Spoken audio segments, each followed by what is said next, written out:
শাহাদাত সবুজ। আমার বাসায় বাবা আছেন, মা আছেন, আমরা 3 ভাই 2 বোন আছি, সবাই আছেন।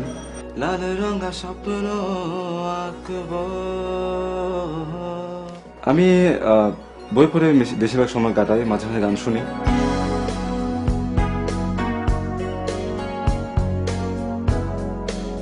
বই পড়ার ক্ষেত্রে আমি আমার মনে করি হুমায়ুন আহমেদ আমার ফেভারিট লেখক।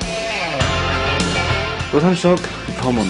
যখন গভীর রাত হয়, সবাই ঘুমিয়ে থাকে, তখন আমার মাথায় কিছু এলোমেলো কথা আসতে থাকে, যেগুলোকে স্বাভাবিক অর্থে গান করে মনে করি।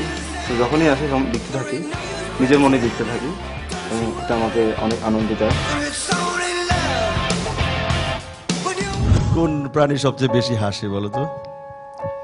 মানুষ, আরেকটা আছে হায়না।